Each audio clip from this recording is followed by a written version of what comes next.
On this episode of The Keep Up, we catch up with Jerrel Moore, an indie artist out of Greensboro, North Carolina. Heavily influenced by artists like Nas, J. Cole, and Mobb Deep, we take a closer look and talk to him about his latest project, Nas Can't Play. Hey guys, this is The Keep Up.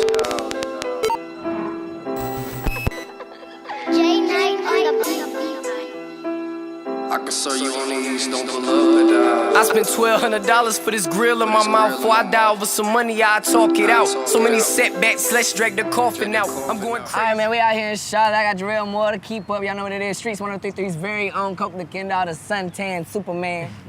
Yeah. Let them know how they can follow you, get in touch with you, and swallow you, all that good stuff, man. Man, my Twitter is @Jerrel Moore, JerrelMoore. You know what I'm saying? Instagram, the Jerrel Moore. And then, you know, spinrella.com. You know, go ahead and search that Nas Can't Play. We at 2,100 downloads right now, still going up. You know what I'm saying? We just trying to get it up off the ground. We trying to take off out here. Big congrats, and happy Father's Day, happy belated Father's Day to you. Man. Who is Nas? Nas is my son, you know what I'm saying? He named after my favorite rapper. I mean, that's my pride and joy right there. Pride and joy. And give a little more explanation about why he can't play. What's the reasoning behind that, and the reasoning behind making that your second follow-up to Dear Nas 1, here we got Dear Nas 2. Why can't he play? Nas Can't Play. This tape right here is basically like, so if I was to die, you know what I'm saying? This tape holds all the values that I want my son to hold, like they come from my story, you know what I'm saying? So in a way, in each song, I'm taking him through either a scenario I've lived, you know what I'm saying, or the way I would handle a scenario when put in it. So in each song really just goes into depth about how I want him to handle it, you know what I'm saying? How would you compare this to For Your Eyes Only? To For Your Eyes Only, I would say he's telling someone else's story from when they're dead, you know what I'm saying? Like, this is a friend of his that's dead. Mine, I'm still alive, you know what I'm saying? This is my Bible for Nas. You get what I'm saying? I dig it. What's your favorite track? Top 3, go. Top 3, If I Die, Nas Can't Play, and I'm gonna say On a Mission. On a Mission? Yeah. Are we shooting videos of these? Any videos that come soon come?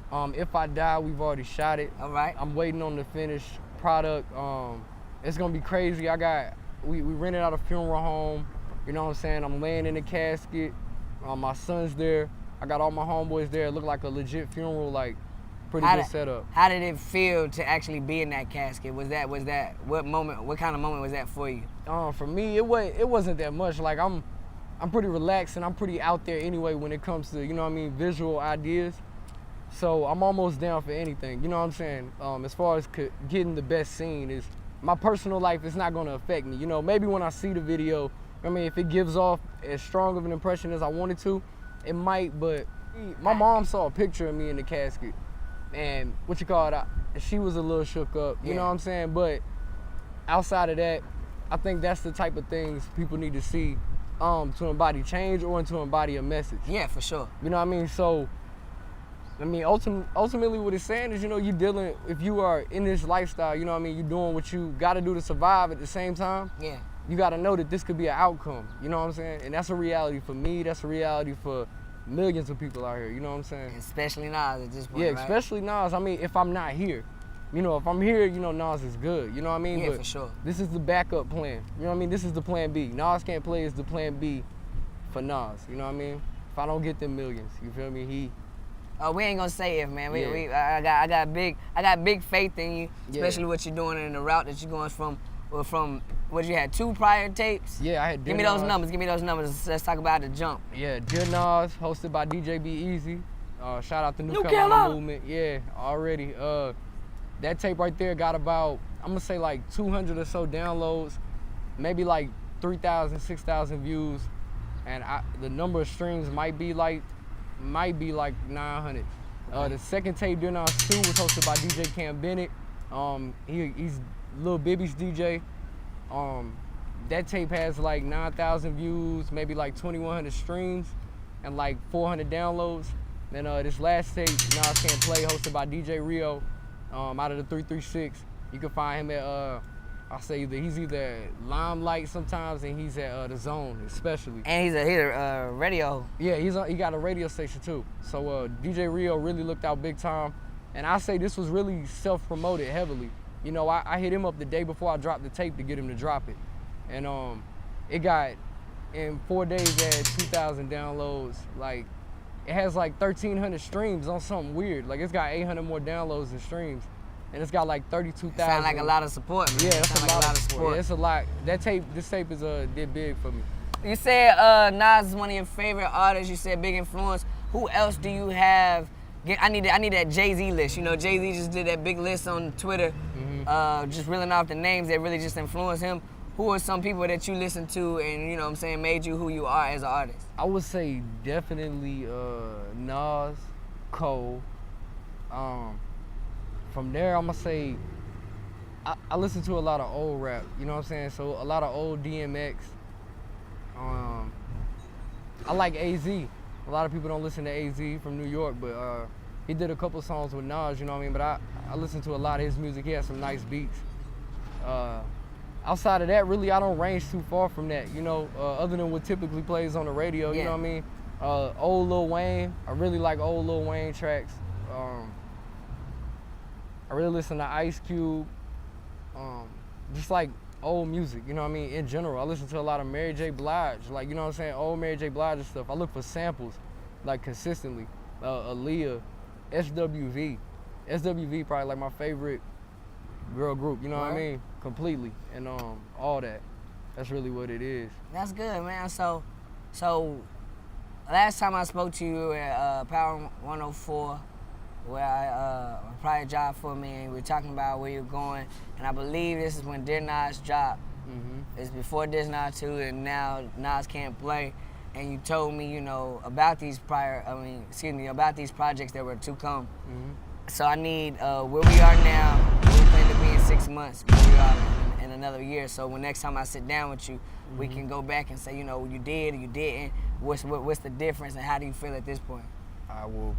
From here, I'm saying we definitely the If I Die video, you know, and with the support I've gotten on the tape so far, I'm hoping this first visual, you know what I mean, can keep that same momentum and really give off the same impression the tape did, you know what I mean, so that people can actually get something out of it. You know what I mean, and if I Die goes good, I'm planning on probably bringing a couple more visuals, you know what I mean. I'm not gonna list the names of the songs because it could possibly change. Yeah. But I will say Circumstances is probably most likely to be next, you know what I'm saying? But other than that, I don't know. We'll probably do 2 more visuals, and then after that, there'll probably be like either another tape, and I don't even like the term EP, but probably something like that, like with 6 or 7 tracks on it. I might even bring a track or 2 from Dear Nas and Dear Nas 2 and put it on there because it doesn't have the exposure that Nas Can't Play has. Yeah. So I might bring a track or 2 of the best tracks from those, and then I add 3 or 4, you know what I mean? And I'm gonna make sure those songs are pretty much completely original, like the beats, everything. Shout out to Model Vibes, Trey Flowers, Ned, all y'all, you know what I'm saying? They really do good on beats, so I'm hoping they can bring me some stuff to get on that project. I support that. I support that camp fully, 100%, 110%. Yeah. So after that, really I'm hoping this thing can really take off, you know what I mean? A lot of rappers like to do it independent. You know, I got a mouth to feed, so I'm just trying to get there, you know what I mean? Just get signed, you know what I mean, ultimately. Definitely. So that's the major goal at the end of the day. And then what kind of stamp are you trying to leave in the rap game as a whole? I want to be the best rapper out of Greensboro. Whether it's battling, whether it's making a song, I want to be the best lyrically inclined rapper in Greensboro. Like when I'm done, I want to be to set the bar so high, nobody's clearing it. You know what I'm saying? So ultimately just stretching my mind to reach its maximum potential. Okay. You know what I mean? I want to be the best rapper out of North Carolina, but you know, there's idols before me that have set standards that are so high. Yeah. You know what I mean? That they're hard to clear. I'm not saying I can't, but today at this moment, I know I'm not there. So as long as I got that hunger to get there, you know what I mean? That's ultimately where I aim to be. All right, and then before we wrap the interview up, I gotta have some little flair or something like that. How do you feel about Prodigy dying? That's crazy, cause Prodigy, on some crazy shit, I bump a song called, it's wild, it's called Hit It From the Back by Mobb Deep, you know what I'm saying? It's a wild ass song, go look at the video, all that, but I bump that regularly, you know what I'm saying, in my whip, cause I think the song is so extreme. So it really it really shows you what type of impact that they did put on the culture. You know what I mean? Everybody knows the song Shook Ones, you know what I'm saying?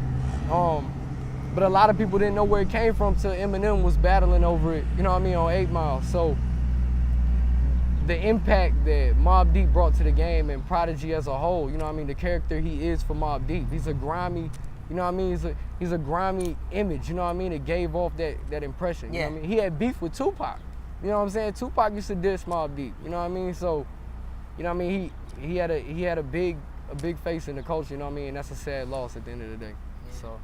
All right, once again, before we get out, man, let everybody know how they can follow you, how to keep up with you and everything like that. Spinrella, Jerrel Moore, Jerrelmoore. If you go to Spinrella and type in Dear Nas, Nas Can't Play, or Nas ain't dropping no tapes on Spinrella. That's my son right there. So just click on that and give it a listen. You feel me? All right, man, y'all heard it here first. The Keep Up. Cody Kendall, I'm out, man. For this grill in my mouth, before I die over some money, I talk it out. So many setbacks, let's drag the coffin out. I'm going crazy, they shady, I'm